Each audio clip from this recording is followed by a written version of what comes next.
Hey everyone, Keenan Gray here from DyeStat.com, bringing you a very exciting edition of DyeStat Discussions. The American record holder in the men's 800 joins us here. This is Bryce Hoppel, representing the University of Kansas when he was in school, from Texas, now based in Flagstaff, and he joins us, like I said, here on DyeStat Discussions. Bryce, I mean, it's been a whirlwind of a year. It's probably the best way to really put it.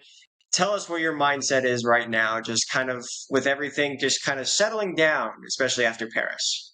Yeah, no, it's been an incredible year. So many exciting things. As you said, just got to take down the American record and yeah, fell short of medal.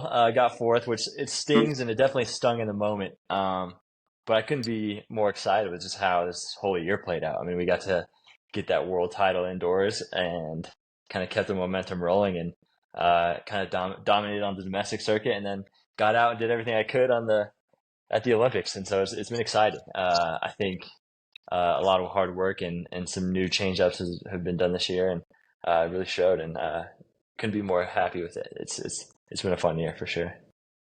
So I guess what are the changes that you've had this year?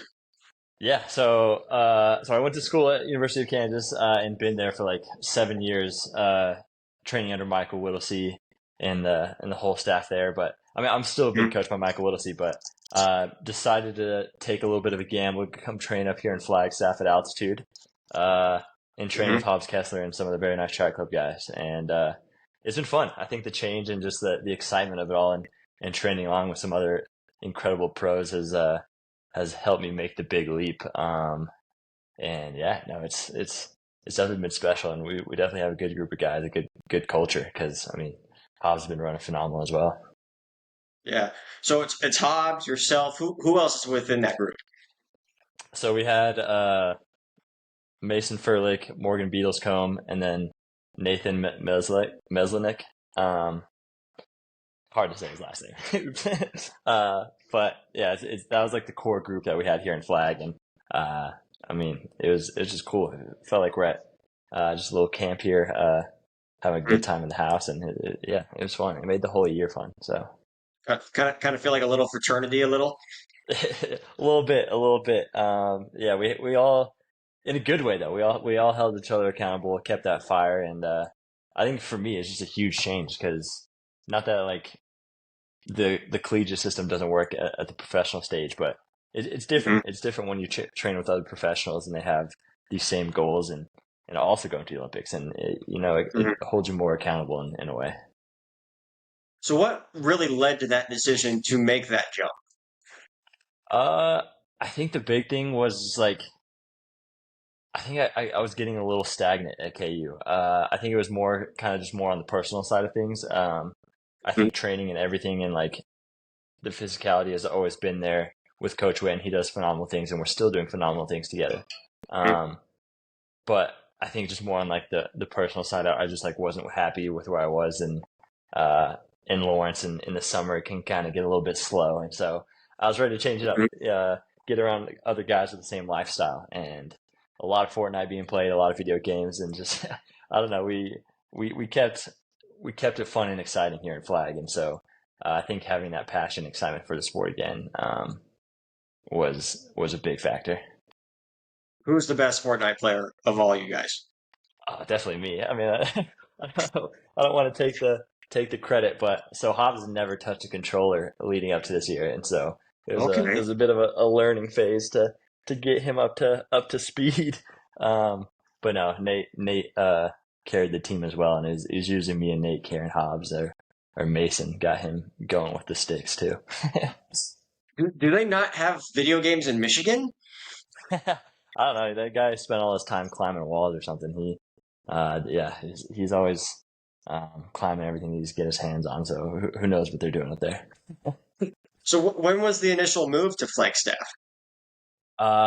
Back in November. So I like had moved to Dallas, kind of just like trying to change it up from Lawrence on my own, and then that was when like these guys were reaching out, or we have like the same agent, so we're just like exploring opportunities, and they're like, yeah, come out in November, see how you like altitude, and ended up spending the entire year here. So it was funny, like how it worked. It was like Ronnie Warhurst would just like called me on the phone and was like really giving a sales pitch, and he was like one of the first guys to put into my head like come up here, run some hills with us, and we'll get you to 142, 141.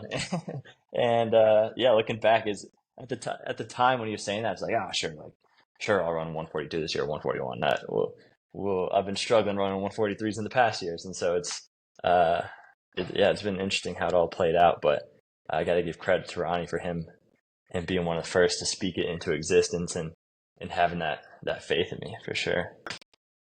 When you made the move to Flagstaff, how have you ever, like, I guess, trained at altitude prior to moving to Flagstaff? Never. It was a gamble. Honestly, my take on it is like, I don't want anyone to go and get ideas, all my competitors, but I mean, why not be at altitude? You're sleeping here, you're getting fitness. If you approach it right, it's all for the benefit. And I think some people don't respond to it well, but so that's what made it a bit of a gamble, especially on an Olympic year. But I think I was just betting big on myself this year, and it paid off. So I'm excited. We definitely made the move. I definitely think it paid off, obviously. Yeah. How often, like, do you see, like, any of, like, the NAU guys, or, like, are you guys doing your own thing and kind of just going about your business? We kind of keep to ourselves. Just like, again, we had like an incredible culture to make it fun within our own group. But you definitely see, I mean, Flag, that's another exciting thing is like Flag definitely just has like a broader running community where you do kind of get some crossover with the NAU team and just other pros. And so that made it exciting. Even like some international guys coming in and taking up the U.S. turf. It's an interesting landscape here, and it made it fun. Like I'd never seen this side of the sport. Like I was a soccer guy that kind of just like got into running just out of I don't know like the big story behind that, but just like found my way into the sport, and so I was kind of just staying there at KU doing what I could to be successful, and this is really the first year that I'm getting to see just more behind the scenes of what it means to be a professional runner. So if you're a soccer guy, what was your position growing up? I was like right mid, so a lot of running up and down, crossing it in, and it's been a while now. Like I always talk soccer in these interviews, so like, oh yeah, it's just yesterday about that I was playing, but now it's been like 8 years since I've touched a soccer ball, so I'm getting a little bit out of touch. So I mean, I know you're from Texas, so now maybe you might be a Premier League guy, but like FC Dallas, Austin FC, like what's the team? Yeah, no, so I mean, I've always like I grew up Messi probably being one of my biggest idols, so I was kind of like probably followed Barcelona the most. But we were part of like so the soccer team that I played on for the travel team was like FC Dallas West Texas, and so I guess we were like a small arm of that, and so definitely had my fair share of FC Dallas games that I've been to, and that was always fun to see. But yeah, no huge allegiance to really any team in specific. What was the first workout you did in Flagstaff, and you were like, yeah, this is gonna freaking hurt? Honestly, every workout for the first like 2 months. No, I think me coming in as an 800 guy that was getting in with some more of these like longer distance heavyweights. I mean, like Hobbs is a 15 guy, but he definitely could. I mean, he's definitely more of a distance guy to where he could probably run a sub 13 5K right now. And so, or yeah, whatever. I don't know. I need to brush up on it. Yeah, that sounds about right. So I started getting into this whole, I don't know, the new trendy thing, I guess, is all the threshold, double threshold. And so I got tossed in with that a bit and definitely got dragged for a good 2 months. And yeah, that was my welcome to Flag experience. What was your mileage like when you were back in Kansas? It stayed about the same. Like I've been like 45 to 50, like pretty much my whole career. I'd say I probably snuck in more miles here and there just because of like the culture of it. I mean, we're just like a lot of the life of professional runners kind of just like sitting around, and Hobbs and these guys would be doing doubles, and I'd be like, I'll come join you guys. And so maybe snuck in miles here and there to add it up, but I don't know. I've always taken more lackadaisical approach to counting up mileage. So I've never actually written it down or logged what I actually run in a week, but I always just give a good guesstimation. We're probably up a little bit this year. So what do you think was the most you've ran within this last year? I was probably hitting like 55 this past year, yeah, but not like Now what? consistently because it was just like here and there that I add mileage in. Yeah, Okay, what are those guys running too much, too much. Like those double threshold days do not seem fun. I wasn't logging their stuff either, but I mean, Hobbs is probably doing 6 and 7 mile runs a day, so whatever that added up to. Yeah. So obviously, you both you guys got to represent the U.S. this year for the Paris Games, and Hobbs being in both events, you yourself in the 800. I mean, for the comfortability wise, like, was that nice to have a teammate there by your side? Absolutely, I think we kind of became like a little bit of a dynamic duo this year, to where like the amount of like hotel rooms in the village and everything that we spent together, I'm surprised we didn't get sick of each other. But no, it made it always made it comfortable just like going wherever because we'd just be traveling from one spot to the next and in races here and there, even racing eights against each other. We just raced in Poland just like a few days ago. But it was fun. It's fun to have familiar faces. I've done it a lot solo in the past, so it's kind of nice to be a part of a group this time around. And a totally different dynamic too from when you were your first Olympic Games, where was you were isolated, and so you really didn't like have Yeah. the Olympic experience. You got to have that this time around. So tell us a little bit about that, and just like I said, Hobbs was by your side, but also you got to be around all the other the great distance runners that are in the sport, but also the fans were back too. Oh, it was incredible. I mean, that stadium was like, even for the morning sessions, you had morning sessions and evening sessions, and you had Hmm. 80,000 fans for the morning sessions and for like prelims and heats and everything. It was phenomenal. That energy was like, I mean, I'd hopefully experience it again in my life, but it's definitely just like a once in a lifetime experience. It was phenomenal. Paris definitely put on, but one of the biggest changes. I mean, it was cool to have like I had a bunch of my boys that I grew up with and my whole extended family and my immediate family just like all out there. I think all together, the Hoppel cheering section was like probably like 35 strong. So it was fun to have all those family and friends out there and after you kind of just like had a good time in Paris, went to Disneyland and stuff. It was fun. It was fun. Uh, Quite the experience. Definitely different than Tokyo. But yeah, it was cool to have all those people out there. I mean, this might be an obvious answer, but what do you feel like the biggest change was from Tokyo to Paris? Whether that be people were there, or maybe you weren't as nervous, or what do you feel like? Definitely for me, experience. Like at this point, I've been on the world stage and honestly fallen short a lot Hmm. throughout my career. Not that like I'm not happy with a lot of my showings, but like I haven't like achieved quite what I've been looking for each time. Um, and so coming in this time, I was ready. I think I kind of set that tone early to where like I'm coming in confident.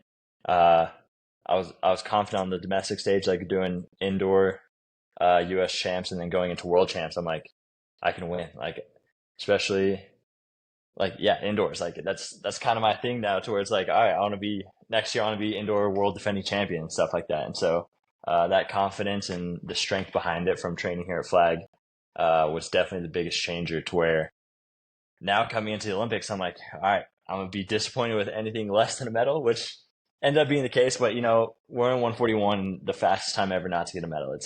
It's also you got to take what you get at the time that it happens, and so coming away with an American record, I mean, it feels special at this point. Um, I don't know if medals are synonymous, which is like with which is being one of the best to ever do it, but that's really the goal that I've kind of like distilled on myself to strive after is to you kind of just like you want to leave a legacy and you do the best that you can. Well, you make a good point about that, and the first person I think of is like Jakob, who obviously didn't win the 1500, yet on Sunday goes and breaks the world record in the 3000. So, like, you can still have a successful season regardless of the fact that you didn't get a medal, do you feel like, despite not getting a medal, that you accomplished what you needed to accomplish?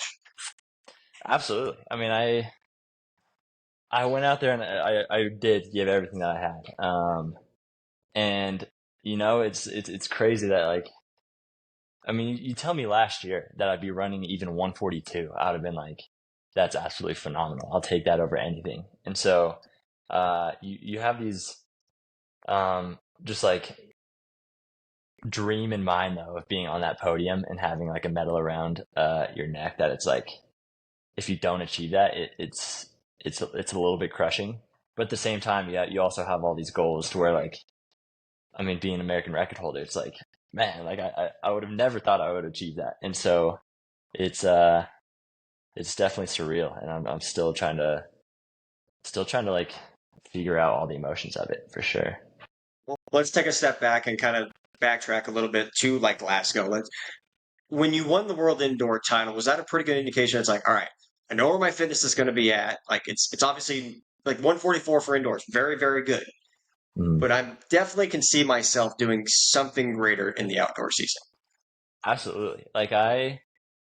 It honestly took the longest time to feel an 800 that I was like, well, like even through probably now to like the post Olympics, did I feel like an 800 that was like, man, that was hard. Like even at the Olympics in that final running the 141, I'm like, did I get everything out of myself? And so it's cool to ask yourself that, and to like going through an indoor world championship and getting the gold in that. And it's like, like that didn't feel all that hard. So it was exciting. It was so exciting to like to feel that ease and confidence. And so yeah, no, it definitely started with that. So, with carrying momentum on from indoor season, when did you kind of feel like going into the outdoors? Like, when was the first step in the outdoor season that you kind of took to get to potentially to peak at the Olympics? Yeah, I think there's no like specific step that we took through in training. I think just the consistency and the buildup of all the great stuff that we did here in Flag was leading towards that pinnacle, and the culmination of all that hard work and change and being happy with where I was. But I mean, from the very start, like opening up, like last year I struggled with even touching 143s, and then to open up this season in LA with like a solid 143 time, I'm like, oh, all right, this year's gonna be special. And so to see that early on, it's like, all right, we're reaching for the moon this time, you know? But also, Wyoming set the tone from the beginning of the year. I mean, that was Yeah. in itself. I think it was like sub 142, or I can't even remember exact time of what it was. But when you saw him perform that way, what it was like April, May, it's like, okay, so this is what it's going to be like in Paris. Yeah. Yeah, so that's just exciting. That stuff excites me when you see races that like don't seem real. Like, damn, like how'd they run that time? That gets me excited. I'm like, all right, now I want to race that guy. I want to be in that race. And that honestly goes all the way back to like back to college, my sophomore and like junior year, where like I hadn't really come onto the scene yet, and I remember, yeah, it was my junior year where like things were just starting, and I think I opened up my that junior season where I run all those races in a row. I ran like a 140 or like 150 something to open up that there in Lawrence, Kansas, and some of the other like big guys at the time, like Devin Dixon and some of the guys in the SEC had already like opened up with fast times. It's like I just like me and my coach are talking. I'm just like, yeah, I'm excited. Like I just want to be in those races to run those fast times. And so it's always cool to see, especially with like just like some unfortunate stuff that happened post trials of like getting sick and then seeing all those guys run 141s in Paris and Monaco and sitting on the sidelines of that. I think it honestly might have helped going into Paris because like, all right, like my turn to run 141. You know, like I'm ready for Hey, the wild duck will get you if you're hanging out there too much. it. That's for sure. Yeah, I'm putting the blame on Hobbs. He got it from the Wild Duck. I got it from Hobbs. So That's because I saw that. I was like, Hobbs got COVID. Then he said, "Don't be hanging out at the wild duck too much, or this is what's going to happen to you." So I thought that was yeah, hilarious when I saw that. Obviously, awful that he got COVID, But Yeah. the end result was turned out fine, I think, for him at Paris. So, but yeah, let's Hey, talk about the trials. Hey, go ahead. What were you yeah. going to say? It worked out in the end. I think the rest and recovery and some downtime post trials did us some good going into the Olympics. So it Yeah. was a blessing in Uh, disguise. let's call it that. The trials obviously were really fun. I mean, you took it pretty easy by round. You called your own shot too. I remember. I think it was the semifinals. You're like, yeah, I'm going to be running 142. That's what I'm going to do, and you did, and you broke Yeah. the trials record. Had you ever done anything like that where you were that confident in yourself? I mean, it was kind of like Yakov in a sense. Yeah, no, I'd never done anything like that because I think I've always kind of been just like I don't want to say the word like shy, but just like been more reserved and just like Mhm. gone along with everything to where like this was the year, like all right, I'm indoor world champion and like hey, I don't want to just be one of the guys participating in the U.S. to run the 800. Like I want to be that guy this year. Like I'm going into the. I think I even said back in the U.S. champs indoors that I'm like I want to go to the trials this year and I want to win it and I want to like win it convincingly. And so I think that I had that like mantra throughout the year. I'm not going here to make a team. I'm going here to show that I'm going to be on that world stage. I'm going to do big things, and I think that made the trials a lot of fun. To where it's like, all right, like almost in the sense like I don't want to get like too cocky, but like, all right, guys, like keep up. Like Mhm. we're going for big things here. Yeah, yeah. And I think, and you can correct me if I'm wrong, that was your first ever sub 143 effort. Yeah, no, it was. Yeah, it was weird to call the shot on it too, because like again, like saying how I felt, I didn't feel like an 800 had like tapped me out this year, to where it's like, all right, like this is the time to set the PB, and we'd already gone 143 low. Like it was like 4 years ago, right? That was back in 2020. It's like, all right, this is time. I'm feeling ready and I'm feeling good. So it was time to go for it. And watching the semifinal, I was sitting in the heat room and watched Hobbs and Brandon go like 143 to get through the heats. And like, all right, like I could go out there and do that too. And then this year has just been like it's been phenomenal because like running 144 lows and like 143s obviously was like very difficult in years past, and so I just went out there in the semi round also and ran like 144.01, like pretty conservatively towards like I don't know, it's been a hell of a year. It's been fun to feel so comfortable and confident. If I were, yeah, no, and if I recall the race, Brandon goes with about, what was it, 250 to go or something, I think it was. And then Hobbs tried to go. Then all of a sudden, you're just sitting on Brandon's heels, and you just throw in this massive surge on the last 100. I had never seen anything like that from you. Have you felt like that was something that you could ever do? Yeah, no, I think so. My race plan for the final was really like, all right, I'm gonna go out to the front. I'm gonna control it how I feel comfortable with it, and then if anyone just like comes up on my shoulder, I'm just gonna press a little bit, and they're gonna have to work to pass me. And so, I think the real comfortable part to start kicking it in with all you got is definitely coming around that last bend in the home stretch.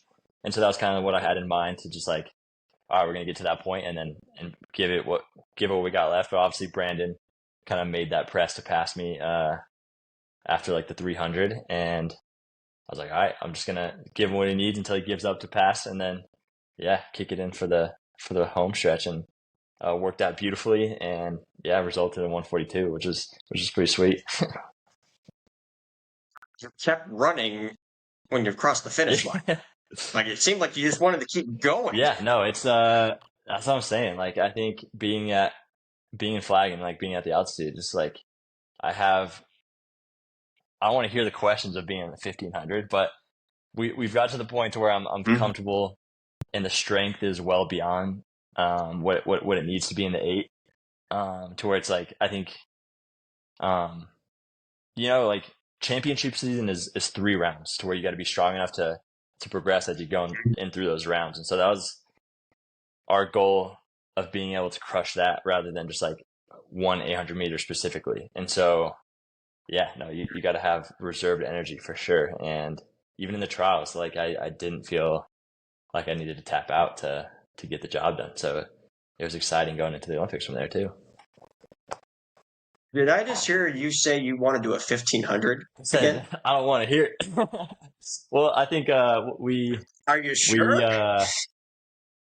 we'll see what the next year with how the Grand Slam maybe if we get the call for that, then obviously we'll have to be running some 8s and 15s, but I'm putting it off as long as I can. The 800 is.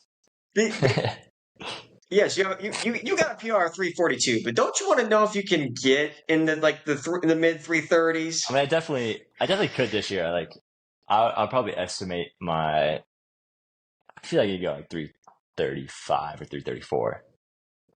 If I were to run a 15 competitively against some guys that would take me through at those paces. But it's like, nah, 800's going well.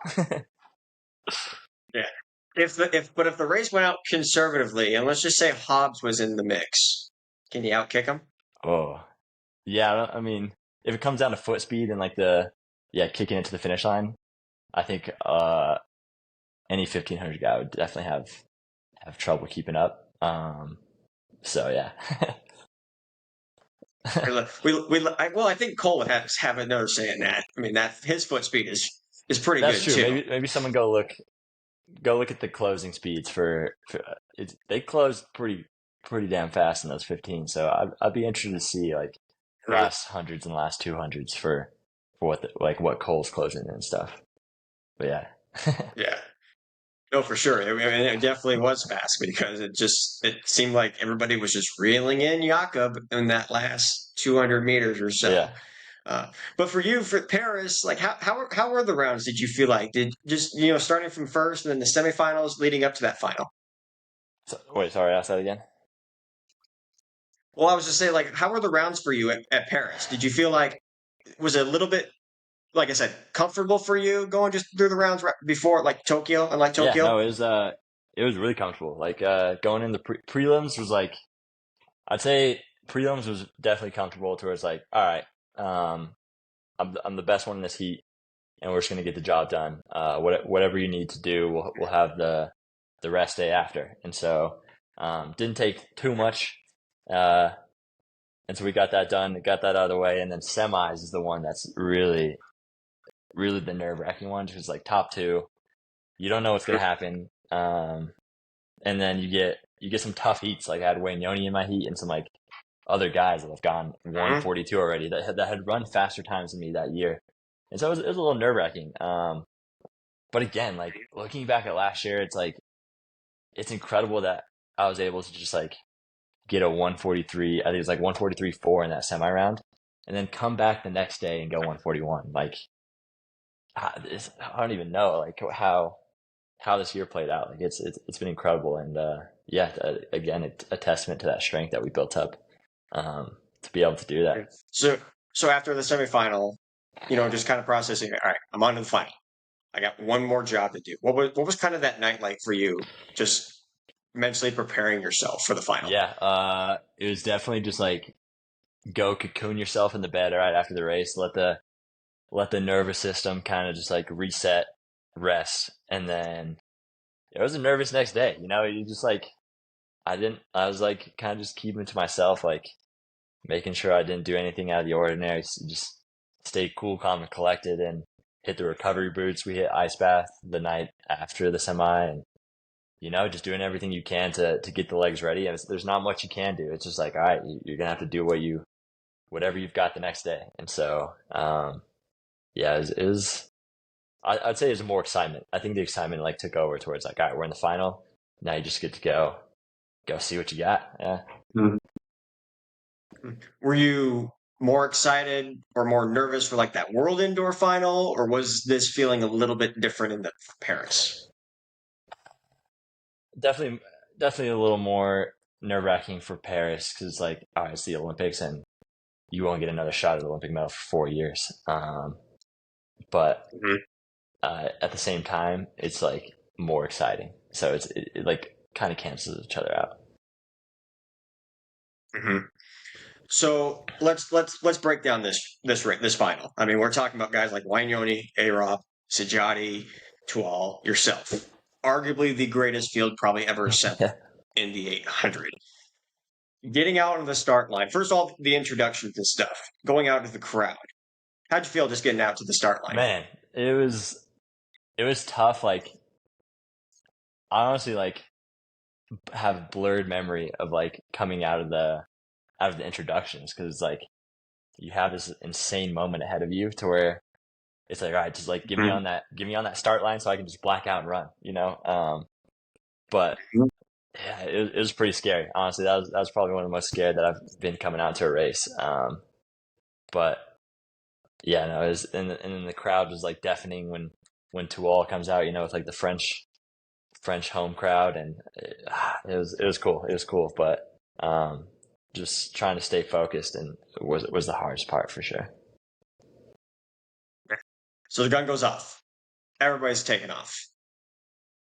What about 150 in? Did you feel like it was a good start? Were you putting yourself in a good position? Yeah, I think it was literally just get out and make sure you're in the top 3 and you'll do whatever it takes. Was definitely what was going through the mind, to where just find Wanyoni, find Arop, and make sure you're up there in contention. And literally that's, I think that's what went through my head, was just keep pushing, and didn't really ever think twice, to where I might have put myself in kind of bad positions running wide and farther from the rail than I would like to have been. But you just you're doing everything you can to put yourself into position to give you those chances. And yeah, definitely wouldn't take anything back from how I raced it.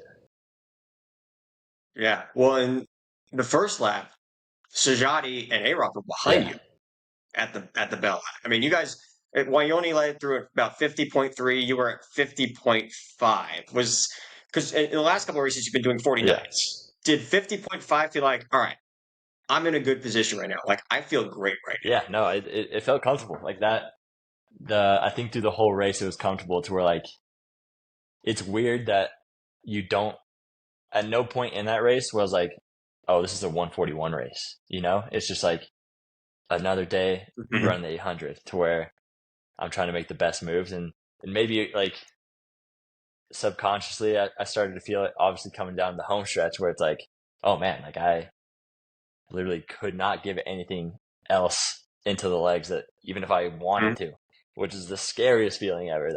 I think that's what keeps people from just running 141s all the time, is getting out and running through 600 for the time that you need to, only to feel in the home stretch just yeah, we're not going anywhere now. It's a scary feeling. And it was, I had the, man, getting a little emotional now thinking about it. I had the finish line in sights, and I was in third, and Sajati just comes up on my outside and moves past me, and it's a heartbreaking moment. There's nothing left there though, and we just got to the finish line as quickly as we could. So was that a race that was, all right, we're going to race the first 600, and then it's just whoever can handle this last 200, basically? No, yeah, I think everyone was ready to race their heart out.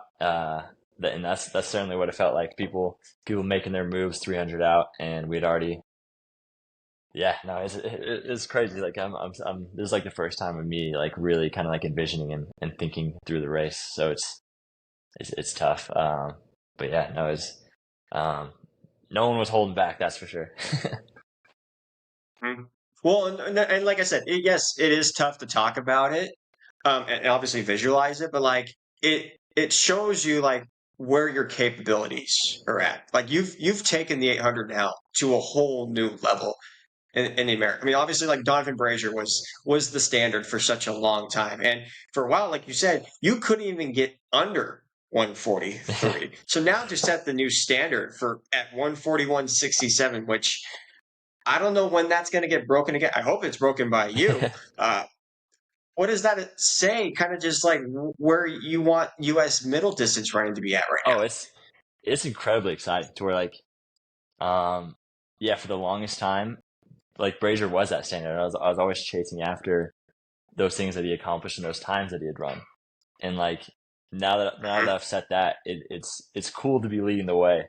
But it's even more exciting that it's like, all right, now we get to get another year compounded on itself of being in flag and doing these things that we did this year, and we know what made that work.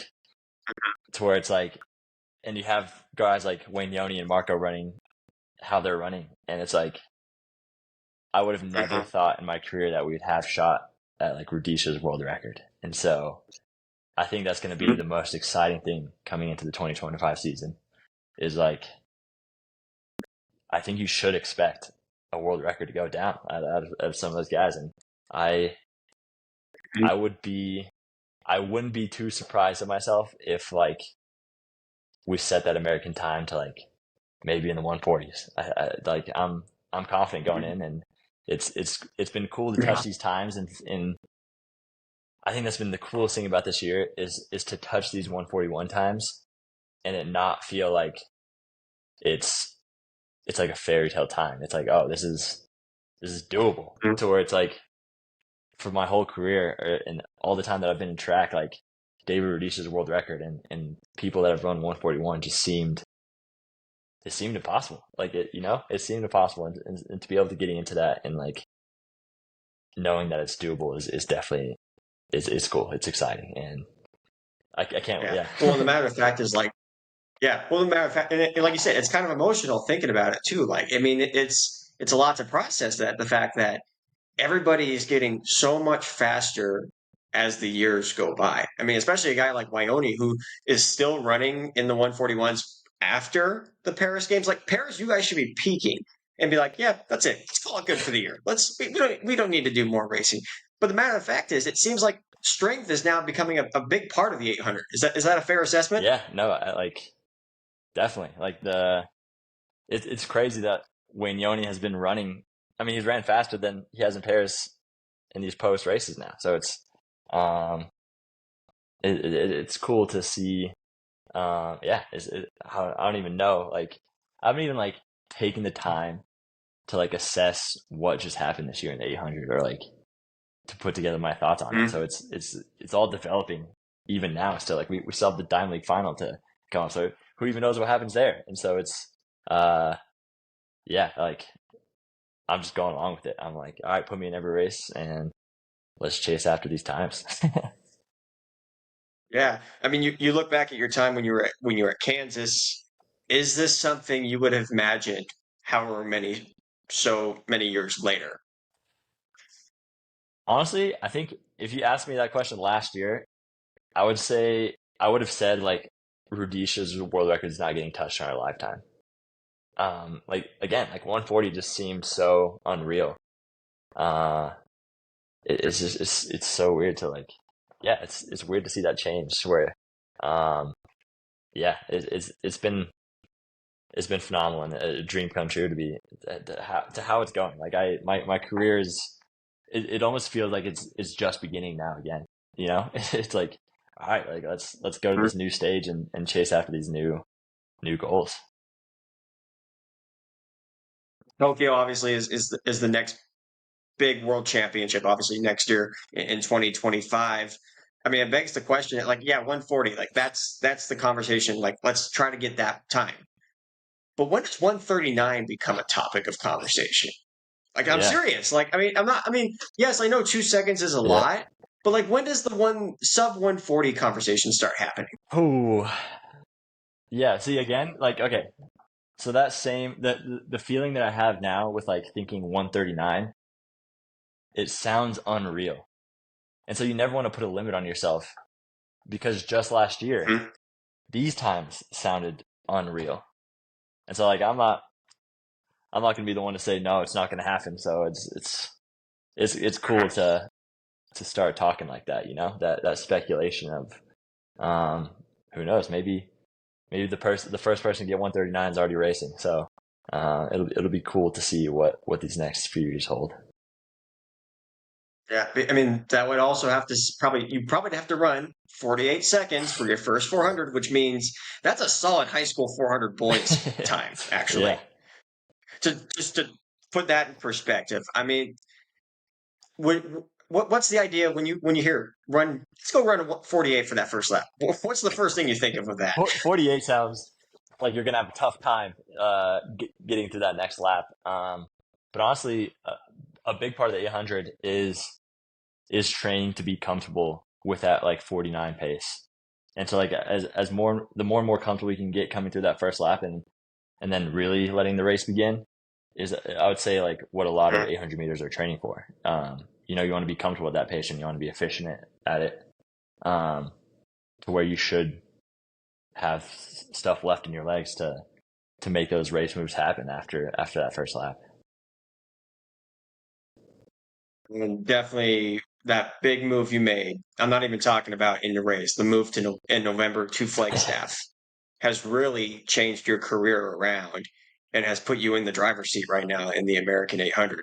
Is that fair to say? Absolutely. It's exciting to be able to be in that conversation because, yeah, I mean, just last year I was like only 7th all time American, and now I get to have the record. So it's now it's like you're just on new tides. Like I don't know what the future holds. So it's exciting stuff to now be able to have these conversations and speculate. Yeah.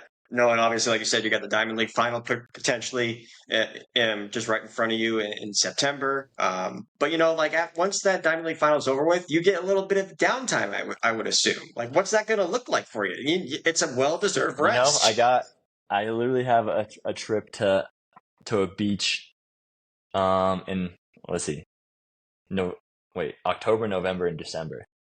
So I'm going Dominican Republic October, Bahamas in November, and then Hawaii Okay. in December. So we've got the off season lined up. I mean, obviously we'll be working hard already, getting fit, in between all that. But yeah, we got the off season and rest time planned for sure. Did you manage to get those three islands? It kind of just came together. I've been to the Bahamas before, so it's also come. I don't know how, like, so there's a team trip for USATF that we go to for meetings once a year, or like meetings and kind of like a team retreat. And so we went to the Bahamas like 2 years ago, and so I'm going back. That's like my personal vacation. But then they're taking us for the trip this year to the Dominican Republic in October, and so that's gonna be fun. And I'm doing my personal trip with my boys and my girlfriend in November, and then December we're going to Hawaii for that road mile, which like still kind of gets to be a little bit of a vacation. So, but you're going to run a mile then. Yeah, y'all keep a lookout for that. I'm calling it now. That's my first time under 4. Nothing spectacular, Perfect. but We love hearing we'll get under 4 there and see. Who knows? Maybe that's the start of some of the 15 career.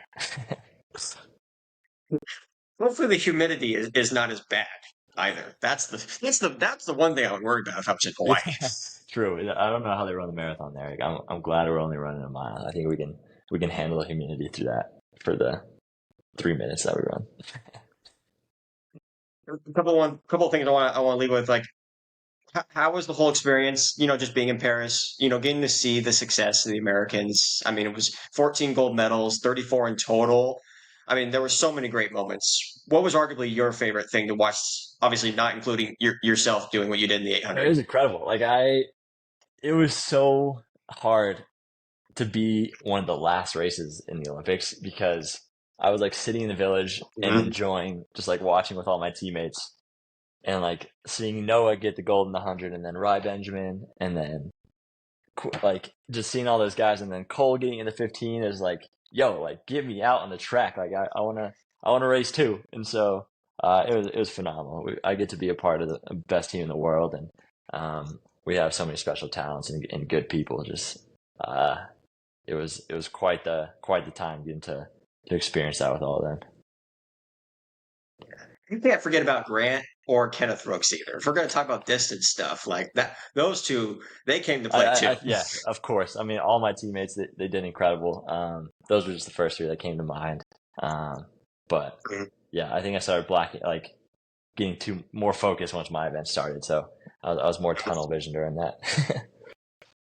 Yeah. So I can assume then that you really didn't get to go, did you get to go check out other stuff while you were there? Or was it kind of like, it's a business trip? So I had tickets to a beach volleyball and tickets to swimming, and then I was like still doing training, at the HBC, and so I'd like finish my day of training and I'd be tired, and then I'd settle for just like going to the team lounge is like that's underrated. Like going to the team lounge and being with all the other U.S. athletes and just watching on the TV and being in that environment was like such an experience in itself. To where it's like I saw some of the venues and like all that, but it didn't seem necessary. Just being in Paris in general is like phenomenal. I think, but just being a bystander walking around the streets would be an experience, and so it was cool. I did all that I could and had the emotional capacity for it. That's yeah. Well, and you also got to see some pretty big names: LeBron, Simone Yeah, Biles. I mean, everybody was on that boat for the opening ceremonies. I mean, was there somebody there that you were like, oh my god, oh my god, oh my doesn't god? for some reason Steph Curry was like a priority over LeBron for me. Like I got a photo with Steph, Okay. but yeah, it was definitely cool to see those basketball guys. Yeah, and being on the boat that was an experience too. We got rained on a little bit, but definitely Mhm. some fun experience out of that. Yeah, there's almost a resemblance of the Washington crossing of Delaware. That's what everyone kept referring I it love that meme. to. So That was cool to see. it's the Americans crossing the Seine, going into battle, something like that. So, well, Bryce, I really appreciate your time, dude. Like I said, it has been awesome. It's been a treat to see the growth, and it sounds like you are in a really good spot right now. It's exciting. I honestly can't wait to get back on the track. For sure, yeah. And I hope the University of Kansas is bringing you out for a football game because they're going to have a pretty good football team Oh this yeah, year. it's exciting stuff. Definitely get back to the alma mater as much as I can, and basketball as well. Like football, basketball. It's a cool school. It's Mhm. enjoyed my time there. Yeah. Well, you and I both know that we're both big basketball guys too, obviously with the connection with your dad going to Gonzaga and I went to Gonzaga. Yeah. So I'm excited to see both the Jayhawks and the Zags do some battle this year, potentially in the NCAA Always tournament. a So fun family rivalry. uh, Yeah, KU grad and then dad Gonzaga, obviously, and then my mom Arizona, which also has a great basketball jeez. school. So it's always been fun growing up watching the college hoops. I can only imagine what the household is like during March Yeah, Madness. it's fun. It's fun. We all make our brackets and get pretty competitive. Awesome. Well, Bryce, like I said, appreciate your time, man. Wish you nothing but the best. And hopefully, if you do the Diamond League final, good luck with that. And let's see if we can lower that American record down a little bit more. Absolutely, we're working on it. Thank you.